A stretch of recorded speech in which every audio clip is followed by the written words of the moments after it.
Are we real, or do we live in a simulation? And is there any proof? Doubting the perception of reality has been an intriguing topic for centuries. You're about to discover why many believe there is a 50-50 chance that we do live in a simulation. Now get ready to explore the blurry lines of having our minds tricked into believing that what we know as a certain reality could simply be a digital creation.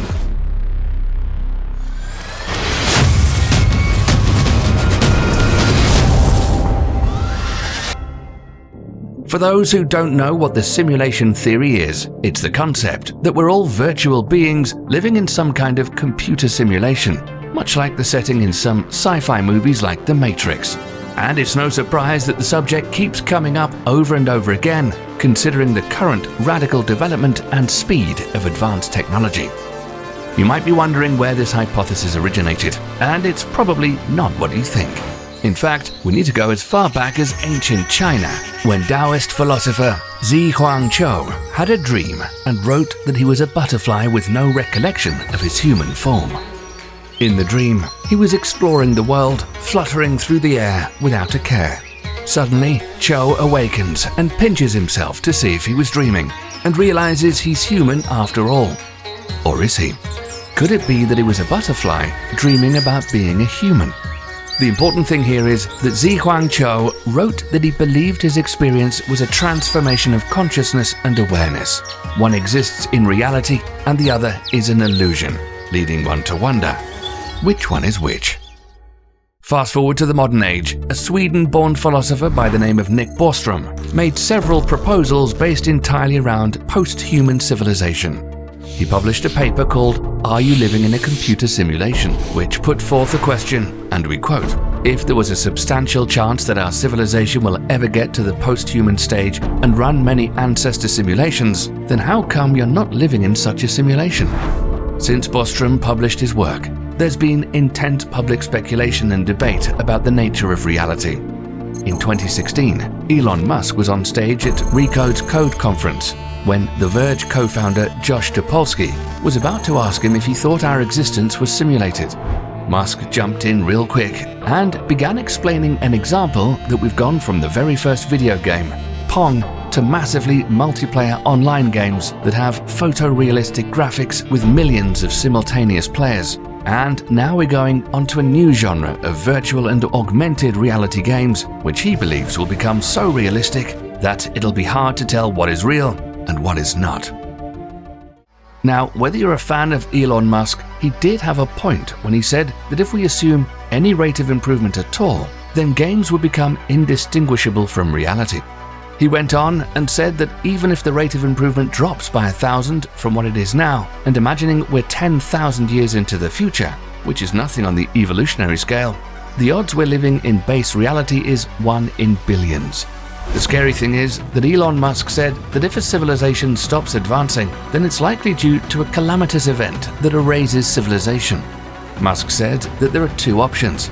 Either we're going to create simulations that are indistinguishable from reality, or civilization will cease to exist. But are we simply avatars being guided by some super intelligent creatures in another reality? It's a little mind-blowing if you think that there's a 50-50 chance that we live in a simulation. In fact, even astrophysicist and planetary scientist Neil deGrasse Tyson has given the idea some credence to the theory that we're in a simulation. But there are also many skeptics too.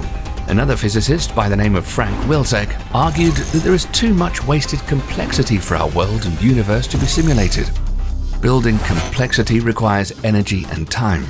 We need to ask ourselves the question, why would a conscious, intelligent designer of realities waste so many resources into making our world more complex than it needs to be? Others have argued that the question isn't scientific anyway, and since the simulation hypothesis can't be tested or proven, it's not really worth investigating. However, all these discussions and studies of the simulation hypothesis may have missed a key element of scientific inquiry: empirical assessment and data collection. So to understand if we're actually living in a simulation, we need to start by looking at the fact that we already have computers running different types of simulations for lower level intelligences or algorithms.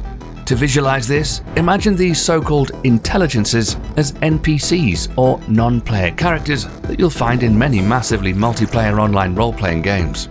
These NPCs don't need to be intelligent or even conscious, and they don't need to be very complex, because the evidence we're looking for is experienced by all simple or complex computer programs running on all computers, regardless if they are slow or fast. All computer hardware leaves an artifact of its existence within the world of the simulation it's running, and this artifact is processor speed. For the record, when we say artifact in this context, we're talking about the central processing unit which was designed and made by human hands.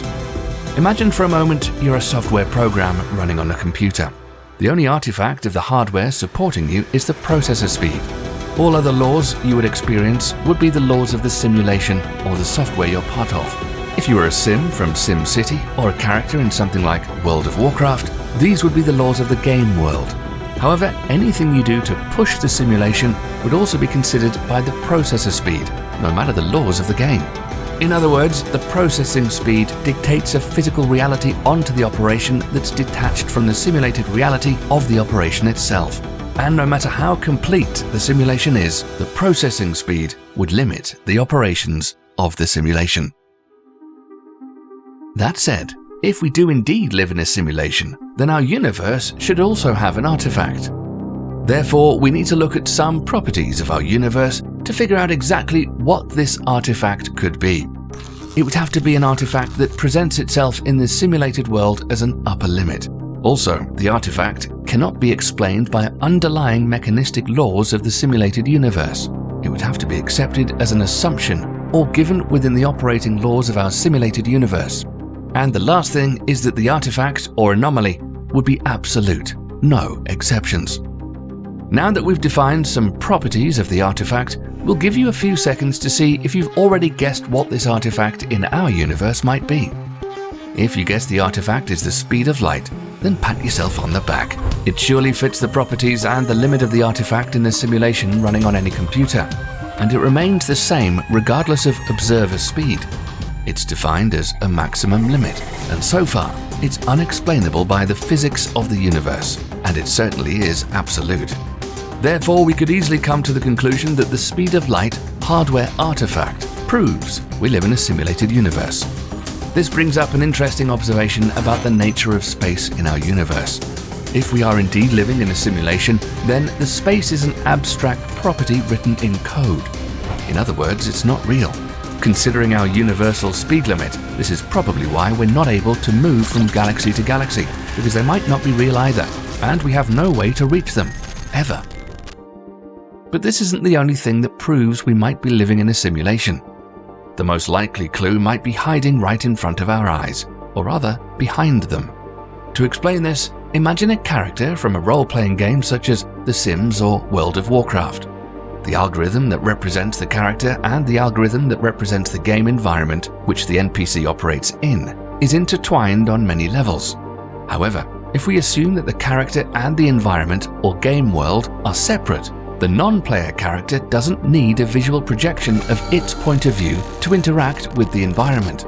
The simulation algorithms take into account some of the environment variables and some of the character's state variables to project and determine the behavior of both the character and the environment. What we see on the screen is for our benefit, or to be able to experience the sensation of being in the game. Another similar example is movies. Some films often go into the point of view of characters to show us what's going on from their perspective. This has no purpose for the characters of the film, and once again, is only for our benefit. But this brings us to something else that needs to be considered, and that is consciousness. Why do we need it, and what purpose does it serve? If we concede that we're living in a simulation, the purpose is easy to define. Consciousness can be described as an integrated interface between the self and the rest of the universe. Therefore, the only reasonable explanation for its existence is that it simply exists to be an experience. And think about this for a moment. There's nothing in philosophy or science, theories or laws that would predict the emergence of this experience that we call consciousness. Natural laws don't call for its existence, and it certainly doesn't offer us any evolutionary advantages. So there can only be two explanations for the existence of our consciousness. One is that perhaps there are evolutionary forces at work that we don't know about yet that select for the emergence of consciousness or experience. The second is that the experience is some function that we serve, or perhaps a product that we create. Experience generated as human beings. But if this is the case and consciousness doesn't serve us in any way, who are we creating this product of experience for? How would they receive this experience? One thing is certain, we do create it. We only know that it exists, and there's no theory to explain why we need it. If we're generating a product called consciousness that we don't seem to have any use for, the most logical conclusion is that this product serves someone else. Now, consciousness is another big topic, and if you'd like to see a video on that, how it began and evolved, let us know. Think about when you're playing a game. In a role-playing game, the experience of the characters is different from the experience of the player. Players feel some of the joys or disappointments that are designed for the character to feel, and the character experiences the consequences of the player's behavior. Yes, it's a rudimentary connection between the player and the NPC, but with virtual reality devices, the boundaries start to blur. For example, when riding a roller coaster as a character in a virtual reality game, we feel the gravity. You got to ask yourself, where is the feeling of gravity coming from? Well, it exists in the space between the character riding the roller coaster and our minds occupying the mind of the character. We could be experiencing some small part of the experience ourselves, while a more information-rich version of the experience is being projected to some other mind for whose benefit the experience of consciousness first came into existence. The simplest explanation for the existence of consciousness is that it's an experience being created by us, but not for us. In other words, our product is most likely for the benefit of someone else experiencing our lives through us. Now that we've given the possibilities for the simulation hypothesis, do you think there are powerful forces at play controlling our lives? Or is the simulation theory the ultimate conspiracy theory? We'd like to hear what you've got to say.